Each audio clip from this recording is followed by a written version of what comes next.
बहुत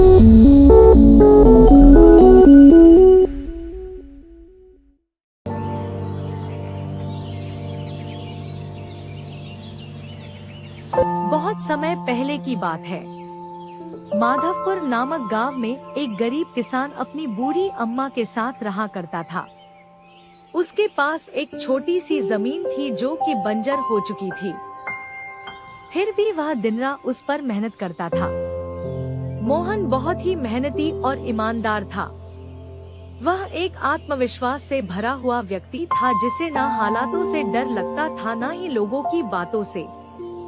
हर दिन सूरज उगने से पहले ही वह उसी आत्मविश्वास के साथ उठता और अपने खेत की ओर बढ़ता जहां सिर्फ बंजर जमीन थी, लेकिन उसके सपनों की हरियाली छिपी हुई थी। उसे यकीन था कि एक दिन उसकी मिट्टी उसे जरूर जवाब देगी, सोने जैसी फसल बनकर।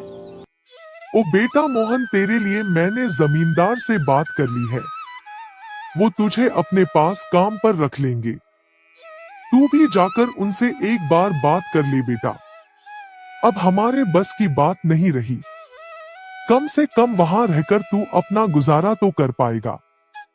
मुझे तेरा बहुत ख्याल है मोहन, इसलिए यह कदम उठाया। जाकर बात कर ले, सब ठीक हो जाएगा।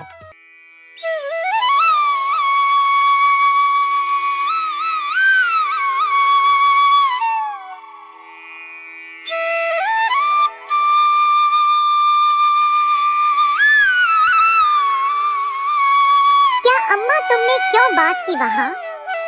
मैं नहीं जाऊंगा। हमारा खुद का खेत है तो मैं दूसरों के पास क्यों काम करने जाऊं? मैं गरीब सही मगर खुददार हूँ। मैं अपनी मिट्टी में पला हूँ, उसी में पसीना बहाऊंगा।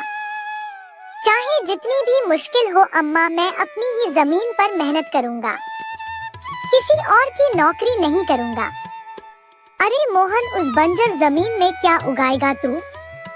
वो जमीन अब बिल्कुल बेकार हो गई है बेटा। ना उसमें नमी बची है ना जान। तू अपनी जिंदगी यूं ही जाया कर देगा। उस जमीन को संवारते संवारते मैं जानती हूँ तेरा हौसला बड़ा है, पर बेटा हौसले से पेट नहीं भरता। तू मेरी बात मान ले। वो जमींदार कम से कम तुझे रोज की रोटी तो देगा। अपनी जिद छोड़ दे बेटा। तू थक जाएगा पर वो जमीन कुछ नहीं देगी तुझे। अरे अम्मा, तुम बेकार में ही इतनी परेशान हो रही हो। देखना, एक दिन मैं उसी जमीन से सोना निकालूंगा। यह जमीन ही हमारी सबसे बड़ी ताकत बनेगी। मोहन खेत में काम कर ही रहा था कि तभी वहाँ पर एक आदमी आकर बोला, अरे मोहन भैया, आपको भी मानना पड़ेगा।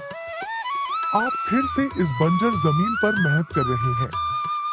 अरे मंगेश भैया, अब क्या करें? जमीन हमसे ज्यादा मेहनत करवा रही है, पर क्या करें? धरती तो माँ समान होती है, जैसा वह चाहे वैसा ही करना पड़ता है। कभी सख्त हो जाती है, कभी चुपचाप सब सह लेती है, कभी बीज को छुपा लेती है तो कभी उसे जीवन दे देती है। हम तो बस उसके बच्चे हैं जो उसके हर रंग को अपनाना जानते हैं। थक तो जाते हैं भैया, पर जब मिट्टी की खुशबू आती है ना तो सारी थकान उतर जाती है। उम्मीद है यह माँ हमें खाली हाथ नहीं लौटाएगी। बस थोड़ा और सब्र, थोड़ा और विश्वास। आप जैसा मूर्ख तो मैंने आज तक नहीं देखा भैया। क्या सोचते हो आप? दुनिया कहां से कहां पहुंच गई, और आप अब भी उसी बंजर जमीन से उम्मीद लगाए बैठे हैं। मोहन के पास उस आदमी की बातों का कोई जवाब नहीं था।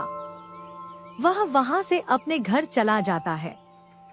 जब दोपहर को मोहन थक हार कर घर पहुँचता है तो देखता है कि माँ बुझे हुए चूल्हे के पास चुपचाप बैठी है। क्या हुआ अम्मा? तुम ऐसे क्यों बैठी हो? खाना क्यों नहीं बनाया? क्या बात है? बेटा, चूल्हा जलाने के लिए लकड़ियाँ नहीं है, इसीलिए चूल्हा कैसे जलेगा?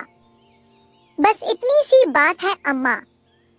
मैं अभी जाकर ले आता हूँ लकड़ियाँ।